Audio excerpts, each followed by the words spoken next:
Meu nome é Raquel e eu vim contar uma história para vocês para que sirva de alerta. Eu cresci vendo a minha mãe apanhar do meu pai. E muitas das vezes eu ficava me questionando por que que a minha mãe aceitava aquilo.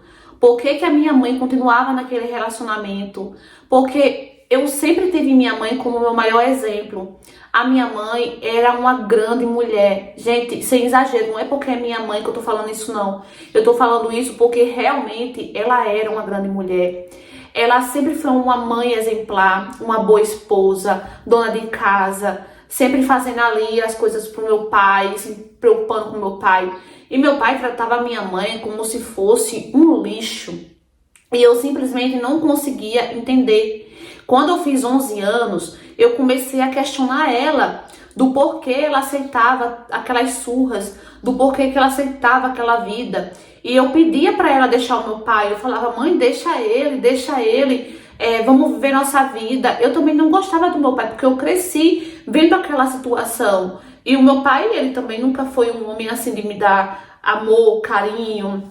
Ele só provia o sustento dentro de casa e acabou. Ele não conversava comigo, não falava nada. Era bem estranho mesmo, bem bizarro o nosso relacionamento. Só que a minha mãe, ela sempre mandava eu ficar calada. Ela falava, Raquel, fica calada. Raquel, não se mete nisso. Se você vê seu pai fazendo isso comigo, fica na tua, não se mete, deixa que nós dois se resolve. A minha mãe vivia, sempre que eu reclamava, ela vivia falando isso para eu não me meter. Aí tá certo. Teve um dia que eu cheguei da escola, eu estudava de manhã, e todos os dias eu chegava de meio-dia, que eu estudava distante, era longe. Quando eu cheguei da escola, a minha mãe estava deitada na cama, morrendo de dor de cabeça. Eu nunca tinha visto a minha mãe daquele jeito, nunca, nunca. Então eu me assustei, eu disse, mãe, o que aconteceu? A senhora deitada essa hora, meio-dia. E ela não conseguia nem falar, gente, ela não conseguia nem pensar, tava até delirando já. E ela tentou se levantar nessa hora porque não tinha almoço pronto. E eu só me lembro dela falar assim: ah, filha, não tem almoço pronto. E ela tentava se levantar e ela caía novamente na cama. E eu, vendo a situação da minha mãe, eu falei: mãe, fica tranquila. Eu tinha 11 anos, gente, mas não parecia que eu tinha 11 anos. A vida, aquilo que eu presenciava, aquela minha rotina me fez meio que amadurecer, sabe? Então eu sabia cozinhar, eu sabia fazer o básico, eu sempre ajudei a minha mãe. E eu falei pra ela, mãe, fica tranquila, fica calma, fica deitadinha no seu canto. Eu vou fazer alguma coisa ali rapidinho pra gente comer. E eu lembro que todos os dias meu pai chegava de meio-dia e meio, 12h30 da tarde para almoçar. E eu cheguei meio-dia. Então faltava pouquinho pro meu pai chegar. Então eu fui correndo fazer o almoço, gente. Eu me lembro até o que eu fui fazer macarrão com sardinha, que era mais simples, bem mais rápido. E eu fui fazer o macarrão com sardinha. E quando eu tava quase terminando, meu pai chegou. Aí o meu pai olhou assim pra casa, viu que a casa não estava arrumada, viu que eu que estava fazendo a comida. E ele falou, cadê tua mãe? E eu fui explicar pro meu pai. Eu falei, pai, aconteceu isso, isso, isso. Eu nunca vi a mamãe assim. A mamãe tá arriada na cama, tá com muita dor de cabeça, muita tontura. Meu pai nem esperou terminar de falar. Meu pai foi com muita raiva em direção ao quarto. Ele entrou naquele quarto. E, gente, quando eu vi quando eu vi meu pai entrando naquele quarto, eu já sabia o que ele ia fazer. Ele entrou no quarto da minha mãe com muita fúria, sabe? Muito ódio no olhar. E eu não conseguia até hoje, tu não entendo por que que uma pessoa é desse jeito. Uma besteira. Ele entrou com muita raiva, saiu puxando a minha mãe pelo braço, chamando a minha mãe de preguiçosa. E minha mãe, gente, não conseguia reagir. A minha mãe não tinha reação nenhuma. E a minha mãe, assim, a gente via no rosto dela que ela tava desnorteada, assim, meia tonta, meia, sabe, perturbada. E o meu pai, mesmo daquele jeito, vendo a minha mãe naquela situação, ele dizia que era preguiça, ele dizia que ela não fez a obrigação dela e pega e bater na minha mãe, de novo. Gente, eu não podia mais deixar ele fazer aquilo com a minha mãe. E ainda mais vendo a situação da minha mãe tão vulnerável, tão indefesa, sabe? Naquela situação adoentada. Então, eu não pensei nem duas vezes. Eu voei pra cima do meu pai, eu agarrei no cabelo dele. Na época ele tinha um cabelo um pouco comprido. Eu agarrei no cabelo dele, gente, e fiquei puxando. Nessa hora, meu pai me pegou, gente, me jogou com tudo contra a parede. Nessa hora, a minha mãe deu um grito, gritou com meu pai, a primeira vez na vida que eu vi a minha mãe gritando com meu pai. Minha mãe apanhava calada, era lágrima escorrendo e minha mãe calada, engolindo o choro. E nessa hora que meu pai me jogou contra a parede, a minha mãe deu um grito. Minha filha, seu miserável! Gente, o meu pai na hora soltou a minha mãe. E a minha mãe veio correndo pra me acudir. Não sei, parece que o que ela tava sentindo ali foi embora naquele momento, sabe? Que ela viu meu pai me jogando contra a parede. E a minha mãe chorava. Filha, pelo amor de Deus. Filha, eu falei pra você não se meter. Eu falei pra você não se meter. E minha mãe chorava e eu gritava pro meu pai. Eu chamava ele de monstro. Eu sou um monstro, você é um monstro. Eu te odeio, eu te odeio. E, gente, foi naquele dia, naquele momento ali, que eu passei a odiar o meu pai com todas as minhas forças. E eu implorava para minha mãe, eu dizia, mãe, pelo amor de Deus, deixa o meu pai. Larga ele, mãe, larga ele. Nessa hora, o meu pai saiu de casa e passou 2 dias fora. E depois que ele voltou, ele ia assim, na minha frente, ele não batia na minha mãe, na minha frente. Mas eu tenho certeza que quando eu não tava, ele com certeza batia nela. Meu pai, ele nunca tocou um dedo em mim. Mas eu não entendo por que ele batia na minha mãe. Parece que ele tinha prazer em maltratar a minha mãe, sabe? Então, eu tinha muita raiva do meu pai. Eu tava ali naquela casa à força, porque era o jeito. Eu lembro que o tempo passou, eu me formei e eu fiz questão de olhar na cara do meu pai e dizer que não queria ele na minha festa de formatura. Eu tive essa coragem, gente.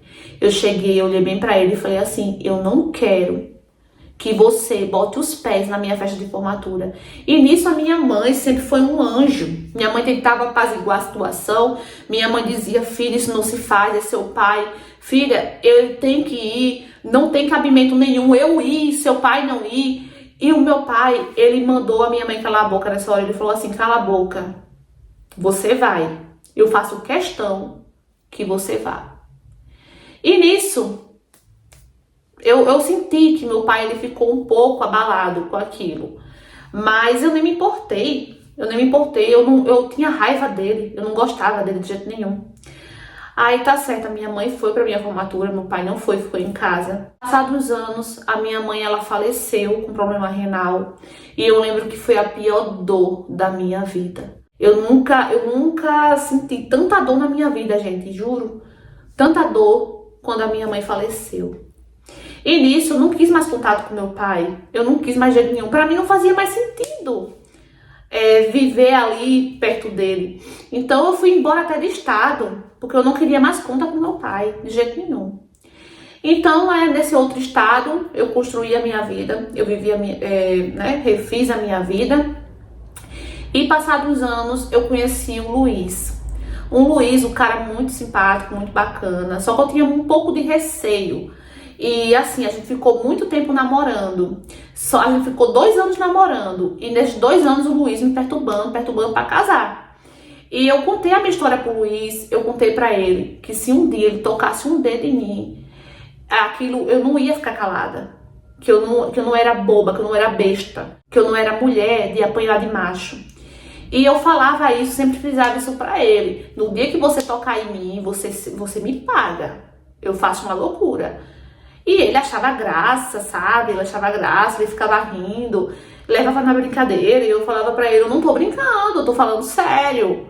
Olha, no dia que você relar a mão em mim, você me paga. E ele, mulher braba, não sei o que, sabe? Só dizia isso. Só isso. E eu, tá certo. Então, ele insistir, eu resolvi casar com o Luiz. E assim, gente, o Luiz, ele sempre foi um homem bom pra mim. Ele nunca me maltratou. Ele sempre me respeitou. Ele, sabe, ele nunca... Ele parecia mesmo uma pessoa muito boa mesmo. Só que, pronto, eu aceitei casar com ele, o pedido, né? A gente não tinha se casado ainda. Só que, faltando uns 2 meses pro casamento, se eu não me engano, uns 2 meses, a gente foi pra uma pousada, numa praia. Só que nesse dia ele abusou um pouco da bebida. E eu falei pra ele, Luiz, já chega, você já não acha que já abusou muito não? Você já bebeu muito. E nisso tinha alguns amigos com a gente na mesa. E o Luiz, simplesmente, ele bateu na mesa e falou assim, cala a boca, mulher. Quem é você pra mandar eu parar de beber? Oxi, ô mulherzinha chata, e não sei o quê. Eu vou beber o que eu quiser, eu vou beber quando eu quiser, a hora que eu quiser. E eu, como nunca fui de levar desaforo pra casa, sempre fui mesmo bocuda, eu comecei a falar alto com ele também. Ele gritou comigo, eu gritei com ele também. Aí eu falei, olha, você se aquieta, você tá pensando que tá falando com quem? Com seus amigos, com seus parceiros? Olha, você se aquieta, você não fala comigo assim não, porque eu não gritei com você em nenhum momento. Eu não fui mais no cara com você em nenhum momento. E ele começou a me xingar. Olha só o que ele veio botar, gente. Olha só o que ele veio falar. É por isso que a sua mãe apanhava. Você puxou a ela, sua mãe devia ser igual a você, assim. Bondona, respondia seu pai, e seu pai metia a pé nela mesmo. Eu achei pouco. Você tem que ser do mesmo jeito, não sei o quê. Quando ele falou isso, gente, eu não conseguia acreditar que o Luiz estava falando aquilo. Eu não conseguia acreditar. Gente, na mesma hora, eu não quis saber. Eu me levantei da mesa. Fui embora pra pousada, arrumei minhas coisinhas, não dependia de ninguém mesmo, sempre fui muito dependente. Arrumei minhas coisinhas, arrumei um carro e fui embora. No outro dia, esse homem desesperado veio atrás de mim, desesperado, implorando pra eu voltar com ele, implorando, dizendo que foi um vacilo muito grande, que eu não levasse em consideração porque ele tava bêbado.